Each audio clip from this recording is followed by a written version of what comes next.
আমাকে আপনাকে এত ভালোবাসেন, মোহাব্বত করেন, স্বাধীনভাবে আমি আপনি বসবাস করতে পারি মুসলমান হিসাবে, ঠিক কিনা বলেন? দলগত ভাবে না, মুসলমান হিসাবে স্বাধীনভাবে আমরা বসবাস করতে পারি। যেমন আমি আপনি নামাজ পড়তেছি, তারাবি নামাজ, যে কোনো নামাজ, এই নামাজের জন্য, নামাজের পরে কোনো মানুষকে আমাকে আপনাকে এই পর্যন্ত মেরেছে?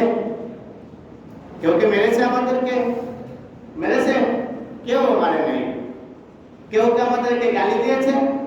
কেউ গালি দেয় নাই। কেউ কি দাড়ি রাখার জন্য দাড়ি ধরে টান দিয়েছে? টান দেয় নাই। কেউ কি নামাজ পড়ার জন্য প্রশাসনিকভাবে আমাদের উপরে হামলা করেছে? করে নাই। এটা আল্লাহ তাআলার বড় একটা নিয়ামত। গত সপ্তাহের মধ্যে একটা ভিডিও দেখলাম, ভারতবর্ষের একটা ভিডিও। মুসলমান নামাজ পড়তেছে আর তারা তাদের বাদ্যযন্ত্র নিয়ে যে তারা তাদের কাজ করতেছে। তাহলে তাদের কি অবস্থা? ওপেন মসজিদের মধ্যে ঢুকে, মসজিদের ভিতরে তারা যে তাদের বিবাহের সময় যে ব্যান্ড পার্টি বলা হয়, ওই ব্যান্ড পার্টি নিয়ে গিয়েছে এত বড়, যে তাদের কে বলে বাঁশি, তারপরে যে ঢোল, এক কথা যেটা বিকট আওয়াজ হয়, ওদের যে কালচার, ওদের পূজার সময় যে কালচারগুলো করা হয়, সেইগুলো মসজিদের মধ্যে করছে।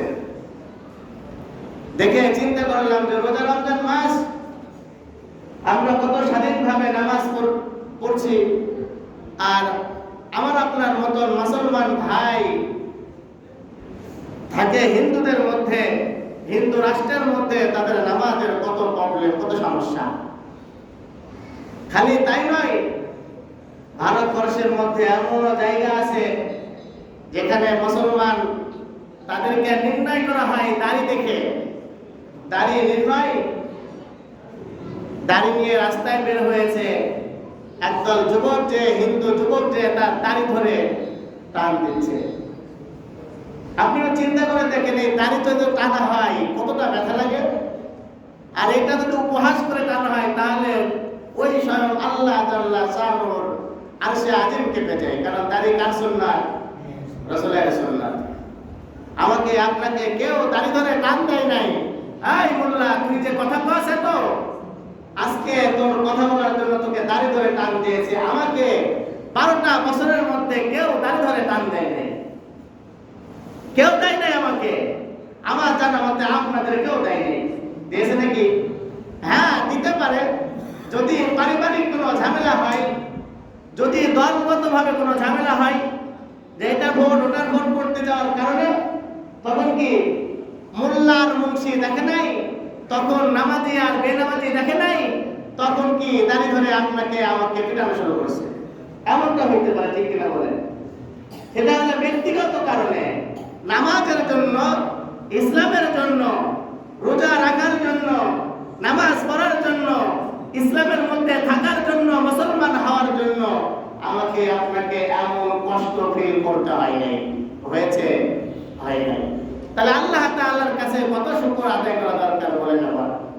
যে কি কত সুন্দর করে নামাজ পড়তেছি, তেলাওয়াত করা হচ্ছে, এখান থেকে কোনো সারা শব্দ নাই, আমরা একেবারে অনেক সুন্দরভাবে তেলাওয়াত শুনতেছি, নামাজ পড়তেছি, কোনো ভয় নাই, কোনো ভীতি নাই, কিচ্ছু নাই।